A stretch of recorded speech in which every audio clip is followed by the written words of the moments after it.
إن الحمد لله نحمده ونستعينه ونستغفره ونعوذ بالله من شرور أنفسنا وسيئات أعمالنا من يهده الله فلا مضل له ومن يضلل فلا هادي له وأشهد أن لا إله إلا الله وحده لا شريك له وأشهد أن محمدا عبده ورسوله يا أيها الذين آمنوا اتقوا الله حق تقاته ولا تموتن إلا وأنتم مسلمون يا أيها الناس اتقوا ربكم الذي خلقكم من نفس واحدة وخلق منها زوجها وبث منهما رجالا كثيرا ونساء واتقوا الله الذي تساءلون به والأرحام إن الله كان عليكم رقيبا يا أيها الذين آمنوا اتقوا الله وقولوا قولا سديدا يصلح لكم أعمالكم ويغفر لكم ذنوبكم ومن يطع الله ورسوله فقد فاز فوزا عظيما أما بعد فإن خير الحديث كتاب الله وخير الهدي هدي محمد صلى الله عليه وسلم وشر الأمور محدثاتها وكل محدثة بدعة وكل بدعة ضلالة وكل ضلالة في النار أعوذ بالله من الشيطان الرجيم بسم الله الرحمن الرحيم قاف والقرآن المجيد بل عجبوا أن جاءهم منذر منهم فقال الكافرون هذا شيء عجيب أإذا متنا وكنا ترابا ذلك رجع بعيد قد علمنا ما تنقص الأرض منهم وعندنا كتاب حفيظ بل كذبوا بالحق لما جاءهم فهم في أمر مريج أفلم ينظروا إلى السماء فوقهم كيف بنيناها وزيناها وما لها من فروج والأرض مددناها وألقينا فيها رواسي وأنبتنا فيها من كل زوج بهيج تبصرة وذكرى لكل عبد منيب وقال الله تعالى في موضع آخر والعصر إن الإنسان لفي خسر إلا الذين آمنوا وعملوا الصالحات وتواصوا بالحق وتواصوا بالصبر. ہر قسم کی حمد و ثنا بڑائی اور بزرگی عظمت و کبریائی اللہ رب العالمین کے لیے ہے جو اس کائنات کا تنہا خالق و مالک ہے، ہم سب کا روزی رساں ہے، ہم سب کا مدبر الامور ہے، جو ہماری عبادتوں کا تنہا مستحق ہے اور ہر قسم کے شرک سے پاک ہے. سبحان اللہ و بحمدہ سبحان اللہ العظیم. بعدہ درود و سلام نازل ہوں اللہ کے تمام انبیاء کرام پر، خصوصاً آخری نبی حضرت محمد مصطفیٰ صلی اللہ علیہ وسلم پر. اللہم صل علی محمد وعلی آل محمد کما صلیت علی ابراہیم وعلی آل ابراہیم انک حمید مجید. اللہم بارک علی محمد وعلی آل محمد کما بارکت علی ابراہیم وعلی آل ابراہیم انک حمید مجید. محترم حضرات، اس سے قبل جو خطبہ جمعہ میں نے آپ کے سامنے پیش کیا اس میں برداشت کے تعلق سے کچھ باتیں آپ کے سامنے پیش کی گئی تھیں کہ برداشت کرنا یہ اللہ تبارک و تعالیٰ کی ایک بہت بڑی صفت ہے اور یہ اتنی عظیم صفت ہے کہ اسی صفت کی بنیاد پر آج ہم اور آپ یہاں زندہ موجود ہیں اور یہ کائنات قائم و دائم ہے. اور برداشت کرنا، لوگوں کے رویوں پر صبر کرنا، یہ انبیاء کرام علیہم السلام کی عظیم سنت ہے اور جنت میں داخلے کا ایک انتہائی اہم سبب ہے. آج کے اس خطبہ جمعہ میں آپ کے سامنے نبی کریم صلی اللہ علیہ وسلم کی سیرت کے حوالے سے یہ سیکھیں گے کہ ہمیں کن کن مواقع پر برداشت کرنا ہے، کن کن لوگوں کو برداشت کرنا ہے اور اپنی زندگی کے اندر ہمیں اس صفت کو کیسے لانا ہے. آئیے دیکھتے ہیں کہ اللہ کے نبی صلی اللہ علیہ وسلم نے کیسے کیسے لوگوں کو برداشت کیا اور ان کی طرف سے آنے والی تکلیف دہ معاملات پر صبر کیا۔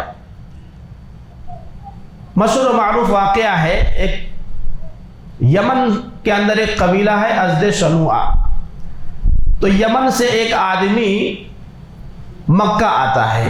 یہ کب کی بات ہے؟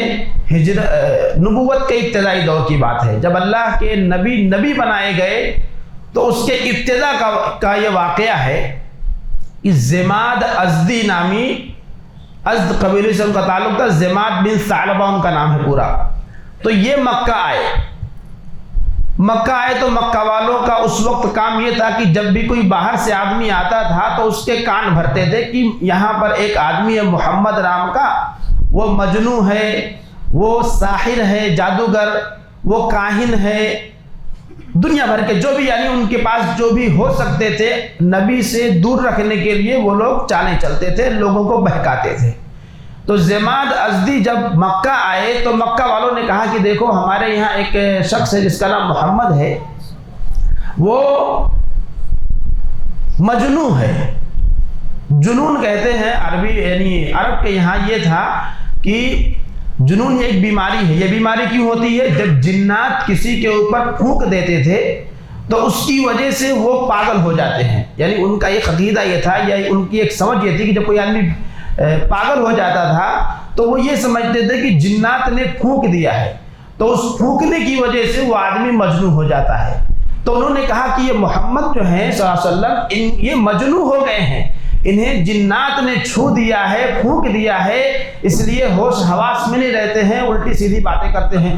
تو زماد بن ثعلبہ یہ اس فن کے ماہر تھے، یعنی اس کا علاج جانتے تھے، وہ رقیہ کرتے تھے، دم کرتے تھے، منتر پڑھ کے پھونکتے تھے، تو جس کی وجہ سے اللہ تعالیٰ جس کو چاہتا تھا شفا مل جاتی تھی۔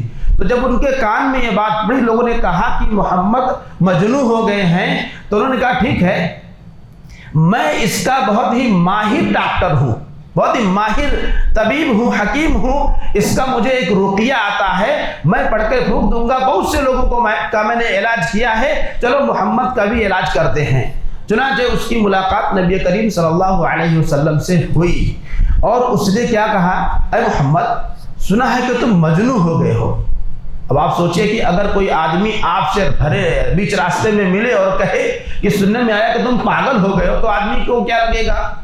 وہ آدمی فوراً غصے میں آئے گا، تیش میں آ جائے گا۔ تو اللہ کے نبی سے اس نے کہا کہ ہم نے سنا ہے کہ آپ مجنوں ہو گئے ہیں، پاگل ہو گئے ہیں، ایسا ہے کہ مجھے ایک رقیہ آتا ہے، ایک منتر میں جانتا ہوں، ایک دعا جانتا ہوں، اگر وہ پڑھ کے پھونک دوں تو اللہ تعالیٰ جس کو چاہتا ہے اس کو شفا دے دیتا ہے۔ آپ کیا کہتے ہیں، آپ کے اوپر دم کروں؟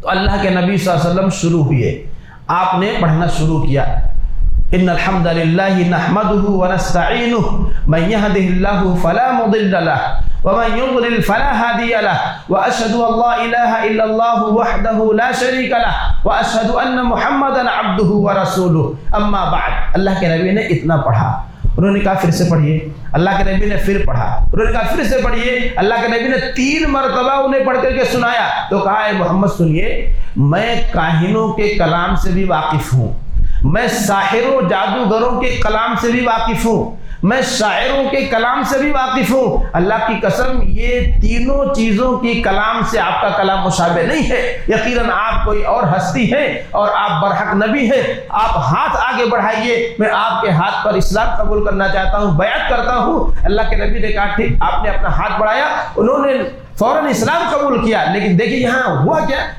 برداشت۔ انہوں نے اللہ کے نبی کو کہا کہ آپ پاگل ہو گئے ہیں، مجنوں ہو گئے ہیں۔ اگر اللہ کے نبی فوری طور پر رد عمل ظاہر کرتے، کچھ اور بات کہتے، سن کر کے ان کی بات کو غصے میں آ جاتے تو بات یہاں تک نہ پہنچتی، لیکن اللہ کے نبی نے برداشت کیا، تحمل سے کام لیا، اور پھر آپ نے اپنی دعوت ان کے سامنے پیش کی اور وہ مسلمان ہو گئے۔ تو یہ برداشت کرنے کا عظیم ثمرہ اور اس کا فائدہ کہ جو آیا تھا آپ کا علاج کرنے کے لیے وہ خود اپنا علاج کروا کے جا رہا ہے۔ تو اس آدمی اس صحابی نے ضماد ازدی نے اللہ کے نبی کے ہاتھ پر بیعت کی۔ اللہ کے نبی نے کہا اپنی قوم کی طرف سے نہیں کرو گے؟ کہا ہاں اپنی قوم کی طرف سے بھی کروں گا، اور انہوں نے آپ کے ہاتھ پر اپنی قوم کی طرف سے بھی بیعت کی۔ ہجرت کے بعد جب اللہ کے نبی مدینہ آئے اور ایک موقع پر یمن کی طرف آپ نے ایک سریہ بھیجا، سریہ چھوٹے لشکر کو کہتے ہیں، تو اللہ کے نبی نے ایک سریہ بھیجا، اس کا گزر وہاں سے ہوا ضماد ازدی کے قبیلے کے پاس سے، تو سردار نے مسلمانوں کے لشکر کے سردار نے کہا کہ اس قوم کا کوئی سامان تو تم نے نہیں لیا ہے؟ تو ایک صحابی نے کہا کہ میں نے ایک برتن لوٹا جو ہے میں نے لیا ہے۔ کہا واپس کرو، اس لیے کہ پوری قوم جو ہے یہ نبی سے بیعت کی ہوئی ہے، یعنی یہ مسلمان ہے، ان کا مال ہمارے لیے حلال نہیں ہے۔ تو دیکھیے ایک آدمی جو اللہ کے نبی کی خدمت میں آیا آپ کا علاج کرنے کے لیے، اللہ کے نبی نے اس کو برداشت کیا، اس کی باتوں کو، غصہ دلانے والی باتوں کو آپ نے اس پر آپ نے صبر کیا، تو نتیجہ کیا نکلا کہ وہ آدمی مسلمان ہو گیا اور اسلام قبول کر کے چلا گیا۔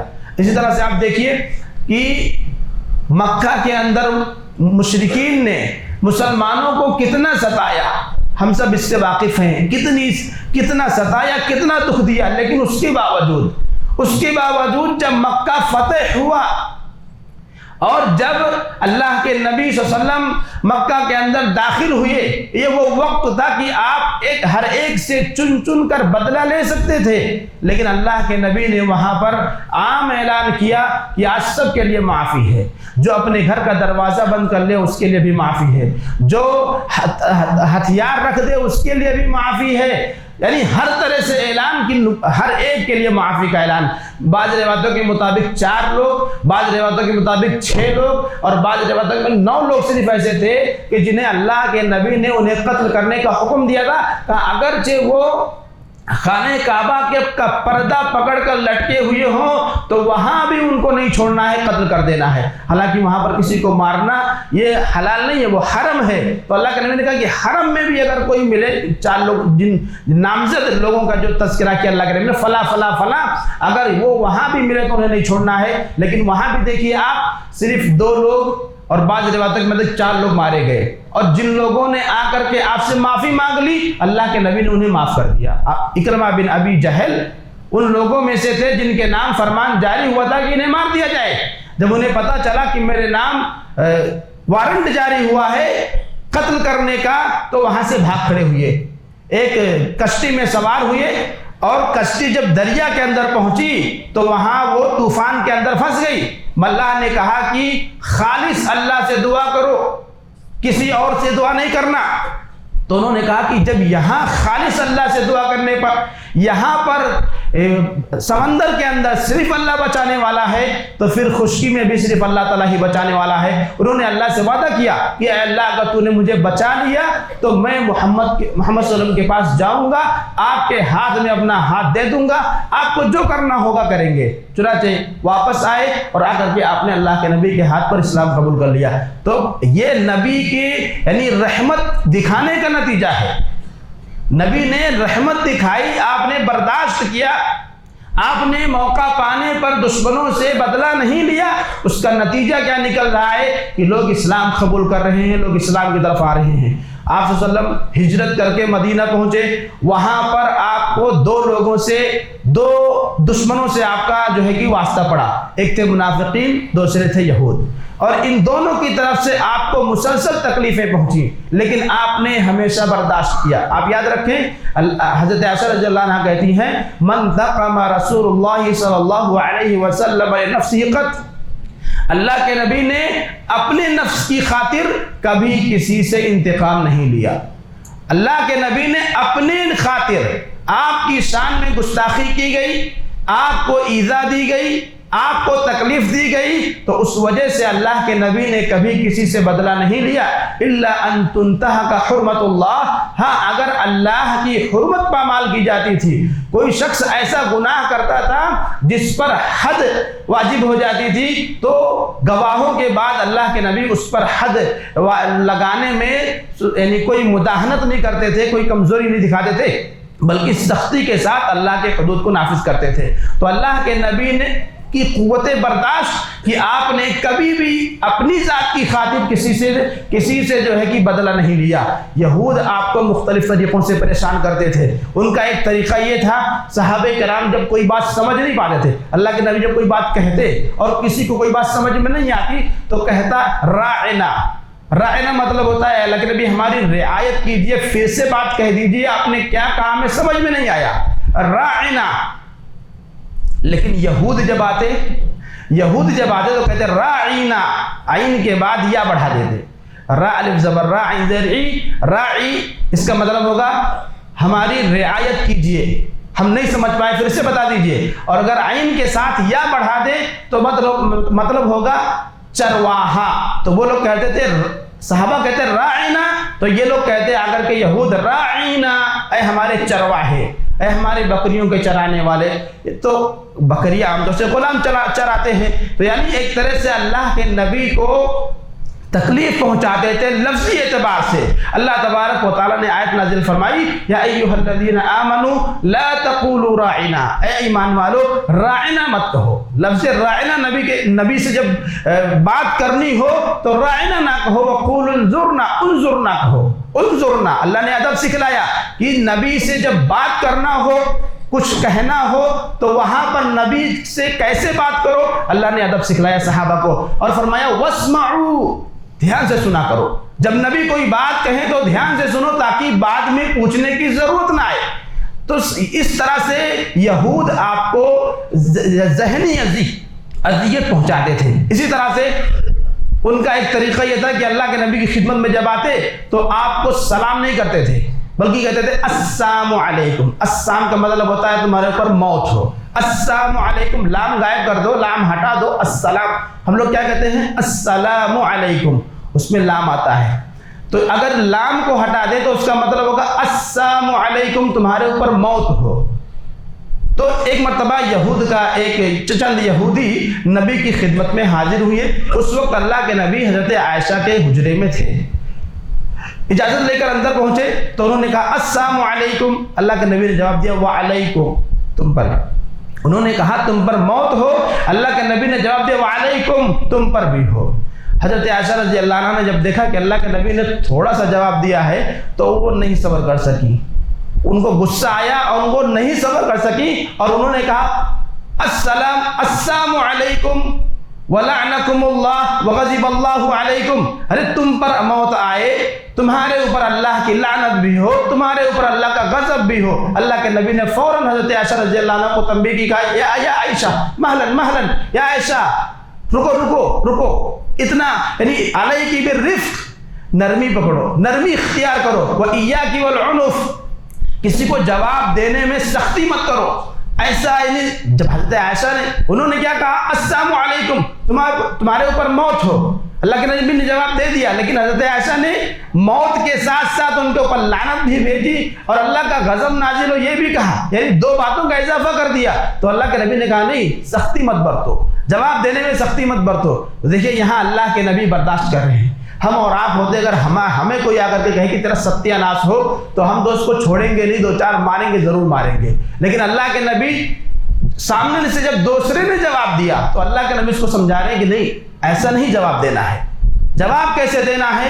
علیکی بالرفق، نرمی اختیار کرو، نرمی کے ساتھ جواب دو۔ کوئی کتنا ہی سخت جملہ بات کہے، کوئی کتنی ہی کڑوی کسیلی بات کہے، غصہ نہیں ہونا ہے، برداشت کرو اور نرمی کو اختیار کرو، جواب دینے میں زیادہ نہ کہہ دو، زیادہ نہ کہہ جاؤ۔ تو حضرت عائشہ رضی اللہ عنہا کو اللہ کے نبی صلی اللہ علیہ وسلم نے فوری طور پر تنبیہ کی۔ اسی طرح سے ایک اور دشمن جو تھے وہاں پر وہ منافقین کا تھا، اور منافقین میں بالخصوص عبداللہ بن ابی بن سلول جو رئیس المنافقین ہے، یہ جو منافقین کا سردار تھا، یہ اللہ کے نبی کو کسی بھی موقع پر تکلیف پہنچانے سے باز نہیں آتا تھا۔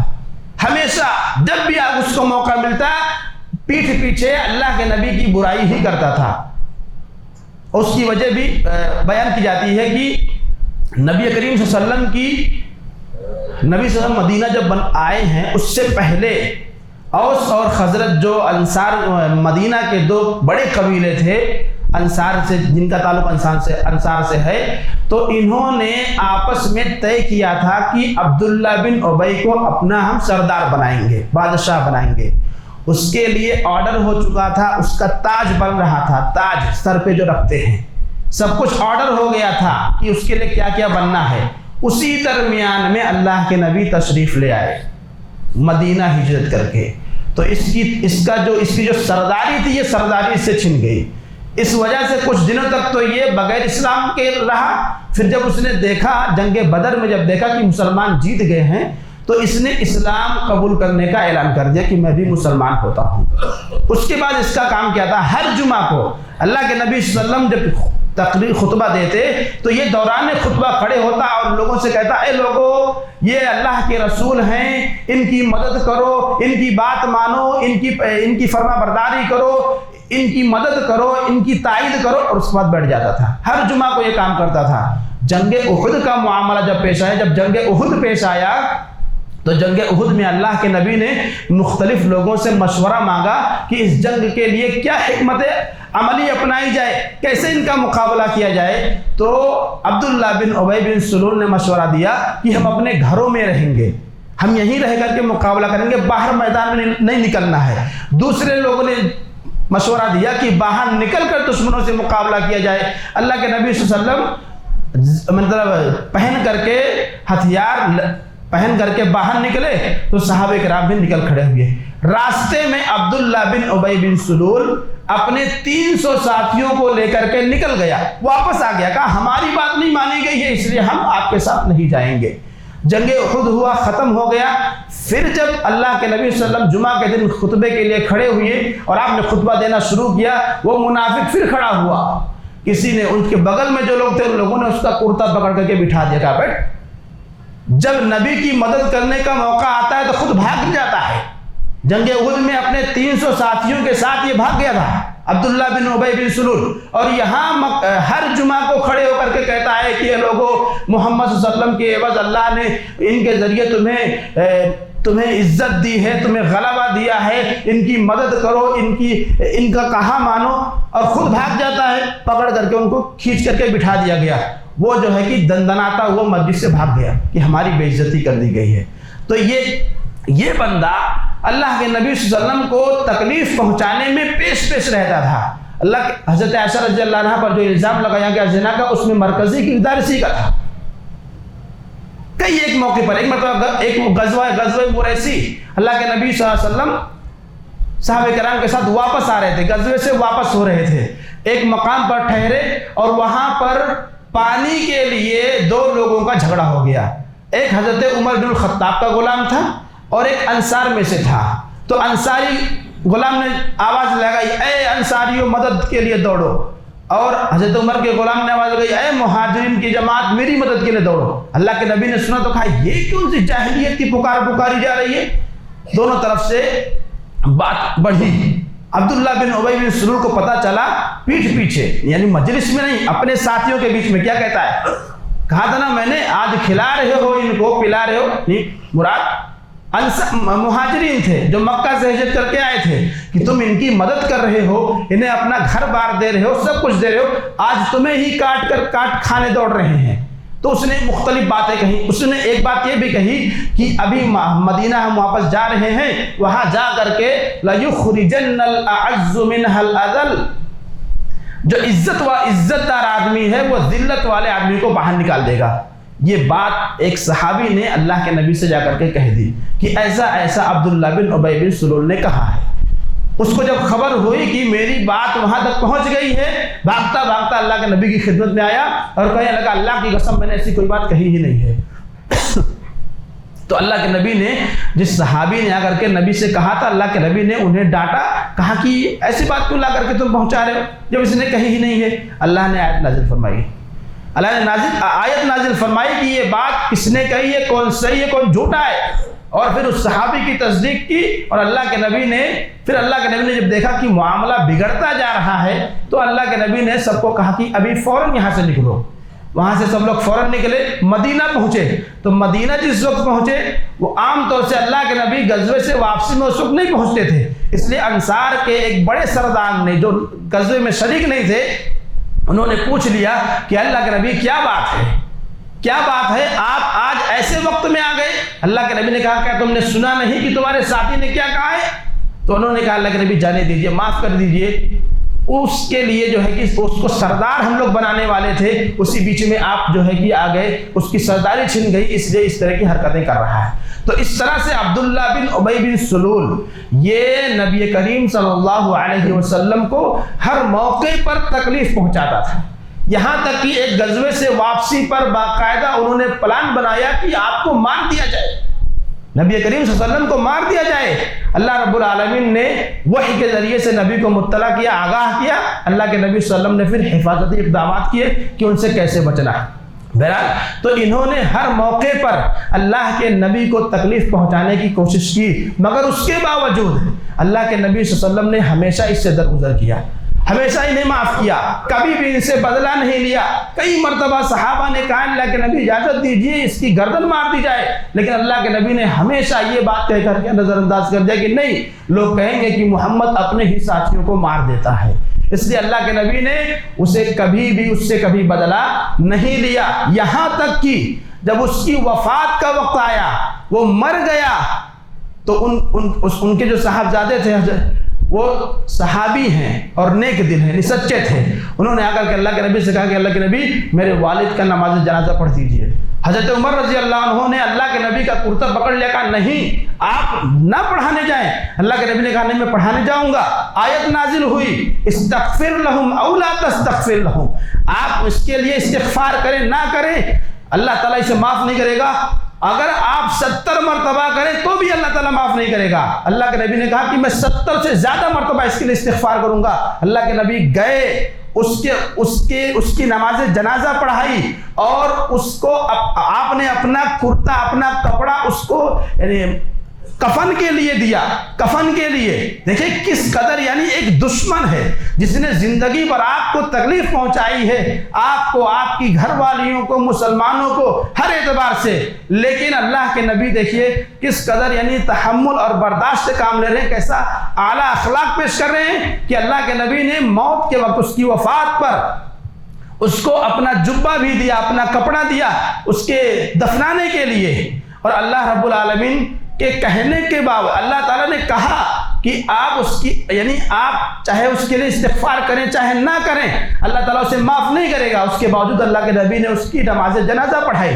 جب یہ واقعہ پورا ہو گیا، اللہ تبارک و تعالیٰ نے حکم نازل فرمایا کہ اب آج کے بعد سے کسی منافق کی نماز جنازہ آپ نہیں پڑھائیں گے، وَلَا تَقُمْ عَلَىٰ قَبْرِهِ، اب آپ کبھی بھی کسی منافق کی نماز جنازہ نہیں پڑھائیں گے۔ اور اللہ کے نبی نے جو پڑھایا تھا اس میں اللہ کے نبی نے کہا کہ آپ نے یہ سمجھا کہ 70 سے زیادہ مرتبہ اگر ہم استغفار کریں گے تو ہو جائے گا، یا آپ نے یہ سمجھا کہ اللہ نے مجھے اختیار دیا اس لیے اللہ کے نبی نے پڑھایا، اور وہاں حضرت عمر رضی اللہ عنہ نے آپ کو روکا تھا کہ آپ مت پڑھائیے۔ بہرحال تو دیکھیے یہ ایک دشمن جس نے زندگی میں ہمیشہ آپ کے خلاف کام کیا، آپ کو ہمیشہ تکلیفیں پہنچائیں، اس کو اللہ کے نبی نے ہمیشہ معاف کیا، ہمیشہ اس سے درگزر کیا، اس سے آپ نے کبھی بھی بدلہ نہیں لیا۔ یہ ہمارے لیے نبی کا اسوہ ہے کہ ہم اور آپ بھی اپنے اندر ایسے ہی اخلاق پیدا کریں اور لوگوں کو ان کی غلطیوں پر انہیں معاف کرنے کی اپنے اندر چھمتا پیدا کریں، اپنے اندر قوت پیدا کریں۔ اور آپ دیکھیے جہاں یہ غیر ہیں ان کے ساتھ اللہ کے نبی نے ایسا رویہ اختیار کیا، وہیں اپنوں کے ساتھ اللہ کے نبی کا معاملہ کیا تھا۔ حضرت انس رضی اللہ عنہ کہتے ہیں کہ میں نے 10 سال تک نبی کی خدمت کی، لیکن کبھی بھی آپ نے یہ نہیں کہا کہ تم نے یہ کام کیوں ایسے کیا، یہ کام ایسا کیوں نہیں کیا۔ کبھی بھی اللہ کے نبی نے میرے کسی بھی کام پر یعنی کہ نکیر نہیں کی، آپ نے مجھے کبھی ڈانٹا نہیں، اف تک نہیں کہا۔ تو یہ اسوہ اور نمونہ ہے ہمارے لیے، ہم بھی ذمہ دار ہیں، ہم میں سے بہت سے لوگ ذمہ دار ہوں گے، آپ کے ماتحت لوگ کام کرتے ہوں گے، آپ کی فیکٹری میں، آپ کے کارخانے میں، آپ کے کسی بھی اعتبار سے ان سے غلطی ہو جائے تو سرزنش کرنا اور انہیں مارنا، دھمکی دینا وغیرہ وغیرہ یہ باتیں زیب نہیں دیتی ہیں۔ ہمارا دین ہمیں یہ سکھلاتا ہے کہ ہم ان کے ساتھ نرمی کا معاملہ اختیار کریں جہاں تک ممکن ہو، جہاں تک ہے نا۔ تو ہم یہاں تک کہ امام جعفر رحمہ اللہ کہتے ہیں کہ اپنے غلام کو معاف کر دو، ایک دن میں 70 مرتبہ معاف کرو۔ کتنی مرتبہ؟ 70 مرتبہ معاف کرو۔ اگر کچھ سے غلطی ہو جائے تو اس کو معاف کر دو، اس کے لیے عذر ڈھونڈو، ہو سکتا ہے اس کو کوئی مجبوری رہی ہو سکتا ہے کہ اس کو کوئی مجبوری رہی ہو، 70 عذر تلاش کرو۔ اگر اس کے بعد بھی نہ سمجھ میں آئے تو یہ سوچ کے معاف کر دو، ہو سکتا ہے اس کو کوئی ایسی مجبوری رہی ہو جو میرے کو سمجھ میں نہیں آ رہی ہے۔ تو ہمارا دین ہمیں یہ تعلیم دیتا ہے کہ ہم اپنے جذبات پر قابو رکھیں اور جلدی سے غصہ ہونے اور دوسروں کے اوپر رعب جھاڑنے یا انہیں مارنے پیٹنے سے اجتناب کریں۔ اسی طرح سے آپ دیکھیے نبی کریم صلی اللہ علیہ وسلم کی سیرت کہ اللہ کے نبی نے کبھی بھی اپنے مخالفین پر بھی کبھی ان سے انتقام نہیں لیا۔ اللہ کے نبی صلی اللہ علیہ وسلم نے غزوہ حنین کے موقع پر جب غزوہ حنین کے اندر بہت سا مال غنیمت ملا، اللہ کے نبی نے قریش کے سرداروں کو جو نئے مسلمان ہوئے تھے، فتح مکہ کے بعد غزوہ حنین پیش آیا، تو غزوہ حنین میں جب مال غنیمت ملا تو اللہ کے نبی نے مکہ کے قریش کے جو سردار تھے اور مسلمان ہوئے تھے فتح مکہ کے موقع پر، اللہ کے نبی نے انہیں بہت مال دیا۔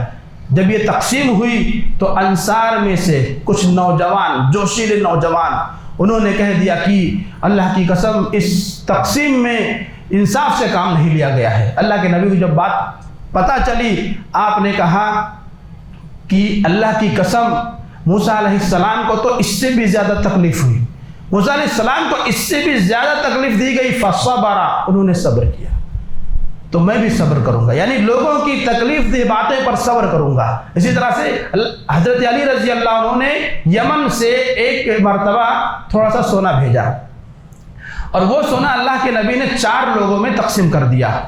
ایک شخص نے کہا کہ اللہ کی قسم اللہ کے نبی نے صحیح تقسیم نہیں کیا ہے، آپ نے اپنے قرابت داروں کو، قریش کے لوگوں کو دے دیا اور ہمیں چھوڑ دیا جبکہ ہم زیادہ حقدار تھے۔ اللہ کے نبی صلی اللہ علیہ وسلم کو بات پہنچ گئی، پتہ چل گیا اللہ کے نبی کو۔ اللہ کے نبی نے مجلس بلائی، سب کو اکٹھا کیا اور آپ نے کہا اے لوگو، کیا تمہیں لگتا ہے کہ میں تمہارے ساتھ خیانت کروں گا؟ کیا میں امانت دار نہیں ہوں؟ اور مجھے تو وہ ذات جو آسمان میں وہ بھی امین سمجھتا ہے، تم مجھے امین نہیں سمجھتے ہو؟ تو لوگ پھر اس کے بعد ایک آدمی کھڑا ہوا اور اس نے کہا یا رسول اللہ اتق اللہ، اے اللہ کے رسول اللہ سے ڈریے۔ اللہ کے نبی نے کہا اے اللہ کے بندے، افسوس تجھ پر، اس روئے کائنات پر مجھ سے زیادہ اللہ سے ڈرنے والا کون ہوگا؟ حضرت خالد بن ولید رضی اللہ عنہ نے کہا اللہ کے نبی اجازت دیجئے اس کی گردن مار دو۔ حضرت خالد بن ولید رضی اللہ عنہ نے کہا اللہ کے نبی اجازت دیجئے اس گستاخ کی ابھی گردن کاٹ دیتا ہوں۔ اللہ کے نبی نے کہا لا لعلہ ان یکون یصلی، رہنے دو، ہو سکتا ہے کہ یہ نماز پڑھتا ہو۔ دیکھیے اتنی بڑی گستاخی، مگر اس کی نماز کی وجہ سے اللہ کے نبی نے اسے معاف کر دیا۔ یہاں پر ایک بات کہنا چاہوں، اچھا اس کے بعد حضرت خالد بن ولید نے کہا کہ اے اللہ کے نبی کم من مسلم، بہت سے نمازی ہیں، بہت سے لوگ ہیں، یقول بلسانہ ما لیس فی قلبہ، کہتے کچھ اور ہیں دل میں کچھ اور ہوتا ہے۔ بہت سے نمازی ہیں، دل زبان سے کچھ اور کہتے ہیں، دل میں کچھ اور ہوتا ہے۔ اللہ کے نبی نے کہا دیکھو مجھے لوگوں کا دل چیرنے کے لیے نہیں بھیجا گیا ہے، مجھے لوگوں کا پیٹ چیرنے کے لیے بھیجا گیا کہ ان کا پیٹ چیر کر کے، ان کا دل چیر کر کے دیکھوں کہ کون مخلص ہے، کون ریاکار ہے، نہیں، مجھے ظاہری اعمال دیکھنے کے لیے بھیجا گیا ہے۔ تو دیکھیں یہاں پر اللہ کے نبی نے اس انسان کو معاف کر دیا، اس کی گستاخی پر آپ نے اسے معاف کر دیا اور وجہ بیان فرمائی کہ ہو سکتا ہے یہ نماز پڑھتا ہو۔ میرے بھائی ہم میں ایسے بہت سے، ایک واقعہ آپ کے یہاں کا میں بیان کر دیتا ہوں۔ ایک صاحب نماز کے لیے آ رہے تھے، 1 مہینہ 2 مہینہ وہ نماز پڑھے، اس کے بعد انہوں نے نماز پڑھنا چھوڑ دیا۔ ہماری ملاقات ہوئی، ان سے میں نے پوچھا بھائی آپ نماز کے لیے آتے تھے، کیوں آپ نے نماز چھوڑ دیا؟ تو پہلے تو انہوں نے بہانہ کیا یہاں وہاں کا کہ مصروفیت ہوتی ہے، نہیں ہو پاتا یہ وہ، کوریدنے پر تھوڑا سا جب ہم نے کوریدا تو کہا مولوی صاحب ایسا ہے کہ جب نئے سرے سے نماز پڑھنا شروع کرو تو لوگ تکلیف بہت دیتے ہیں، بہت تانا مارتے ہیں، کہاں سے آ گئے آج، کیسے آج پچھم سے سورج نکل گیا، کیسے آ گئے؟ اچھا تو انہوں نے کہا کہ ٹھیک ہے میں نے نماز شروع کیا، مگر اس کے باوجود ایک شخص برابر میرے پیچھے پڑا رہا۔ ارے تمہاری نماز پڑھنے کا کیا فائدہ، تم یہ گناہ کر کے آئے ہو، تمہاری نماز پڑھنے کا کیا فائدہ، وہاں سے کاٹا مار کے آئے ہو، آج کتنا کاٹا مار کے آئے ہو، آج یہ لوٹ کے آئے ہو۔ ارے میرے بھائی یہ سمجھانے کا طریقہ نہیں ہے.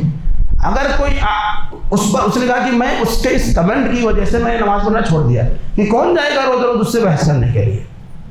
تو اب میں یہ کہنا چاہتا ہوں کہ میرے بھائی اگر وہ نماز پڑھنے آ رہا تھا تو اس کو نماز پڑھنے دینا چاہیے تھا. اس کے اندر جو غلطی ہے، جو گناہ ہے، جو غلط کام کر رہا ہے، اس کو اس غلط کام کے لیے سمجھانا تھا کہ میرے بھائی یہ کام غلط ہے، اس کو کرنا چھوڑ دے. ایک بار آپ نصیحت کریں، 2 بار نصیحت کریں، 10 بار کریں، جب ملے تب نصیحت کریں. نصیحت کرنا ہے آپ کو حاکم بنا کر نہیں بھیجا گیا ہے، آپ کو جج بنا کر نہیں بھیجا گیا ہے. اخلاص کے ساتھ کون نماز پڑھتا ہے، کون بغیر اخلاص کے نماز پڑھتا ہے، یہ آپ کو دیکھنے کے لیے نہیں بھیجا گیا ہے. آپ کسی کا دل چیر کر نہیں دیکھ پائیں گے کہ کون مخلص ہے، کون جو ہے کہ ریاکار ہے. اس طرح کی حقیقت ہے یہ. جو لوگ کچھ عرصے سے نماز پڑھ رہے ہوتے ہیں، اگر کوئی نیا آدمی آیا نماز پڑھنے کے لیے تو اتنا بیچارے پر کمنٹ کرتے ہیں کہ وہ بیچارہ شرم کے مارے دوبارہ آنا ہی نہیں چاہتا ہے. میرے بھائی یہ رویہ انتہائی حقیر اور انتہائی غلط ہے، بہت غلط رویہ ہے. اپنے آپ کو اس چیز سے بچائیں، اپنے آپ کو اس چیز سے بچائیں. بنی اسرائیل کا ایک واقعہ اللہ کے نبی نے بیان فرمایا کہ ایک آدمی جو گنہگار تھا اور دوسرا آدمی نیک تھا. تو نیک آدمی گنہگار آدمی کو بار بار نصیحت کرتا تھا، اللہ سے ڈر، گناہوں کو چھوڑ دے، اللہ سے ڈر، گناہوں کو چھوڑ دے. نصیحت کرتے کرتے کرتے جب وہ تھک گیا اور وہ سدھر نہیں رہا ہے، یہ نصیحت کر رہا ہے، وہ اپنے روش پر قائم ہے، یہ اپنے روش پر قائم ہے. جب یہ تھک گیا تو اس نے ایک دن کہا جا، اللہ تعالیٰ تجھے معاف نہیں کرے گا. کس نے کہا؟ نیک آدمی نے، جو نیکوکار تھا، اس نے کہا جا، اللہ تعالیٰ تجھے معاف نہیں کرے گا. اللہ کے دربار میں جب دونوں پہنچے تو جو نیک تھا، اللہ نے اس سے کہا تجھے کیسے پتا چلا کہ میں اسے معاف نہیں کروں گا؟ بتا کیسے تجھے پتا چلا کہ میں معاف نہیں کروں گا؟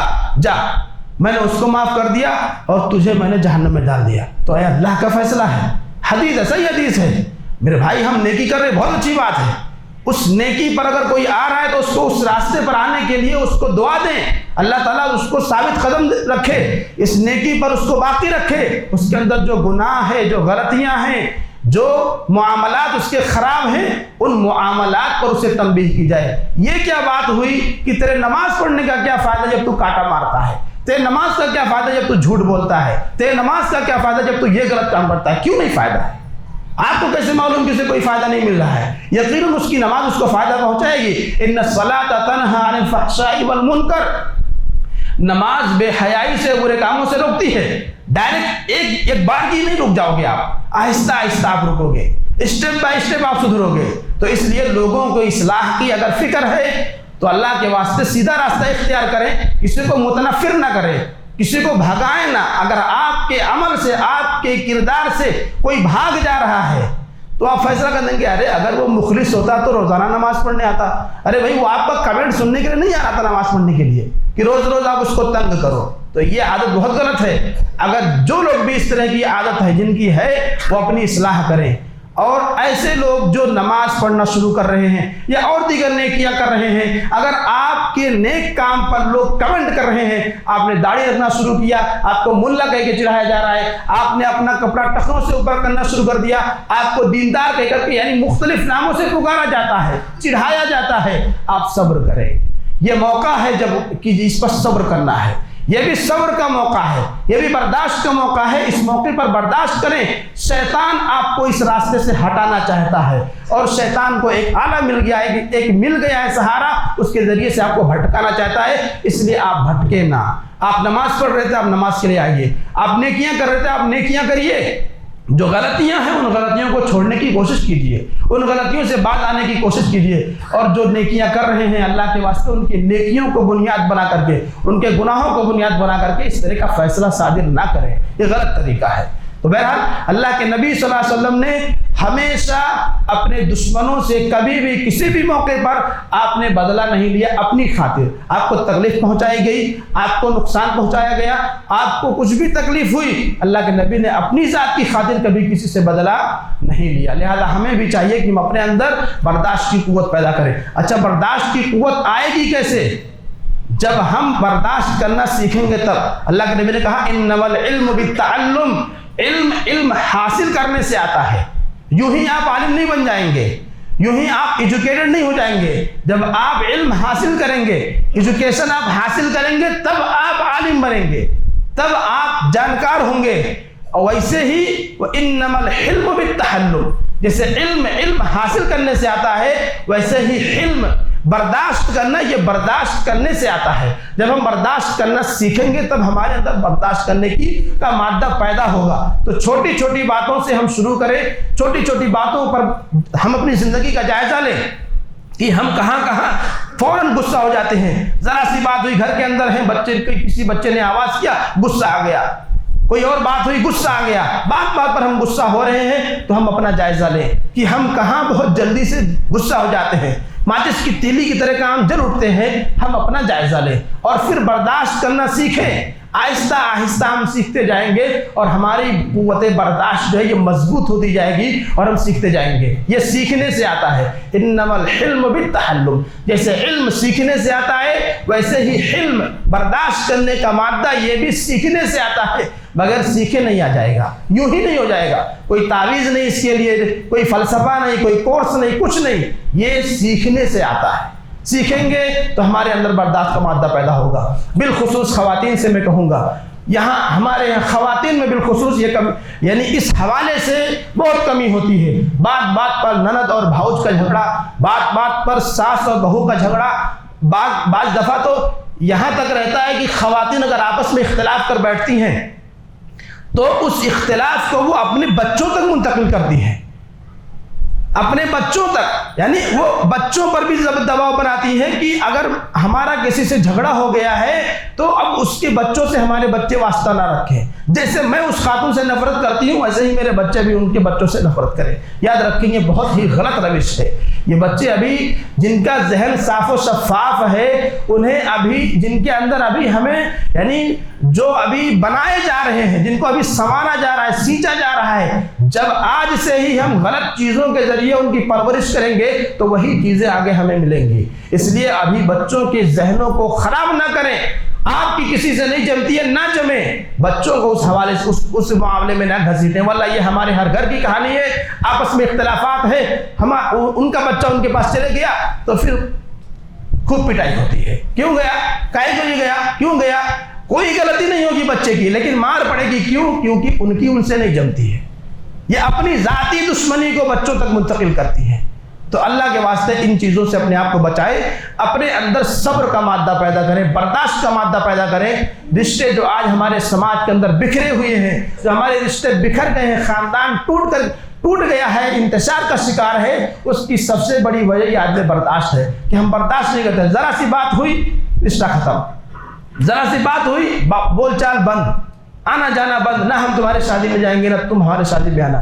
بات ختم ہو جاتی ہے. میرے بھائی یہ برداشت نہ کرنے کی وجہ سے ہے. اس لیے اپنے اندر برداشت کی قوت پیدا کریں کیونکہ یہ اللہ تبارک و تعالیٰ کی صفت ہے، یہ انبیاء کرام کی سنت ہے، یہ جنت میں داخلے کا سبب ہے. اس لیے اپنے اندر برداشت کا مادہ پیدا کریں. اللہ تعالیٰ سے دعا ہے کہ اللہ تبارک و تعالیٰ ہم سبھی کو اپنی اصلاح کرنے کی توفیق عطا فرمائے.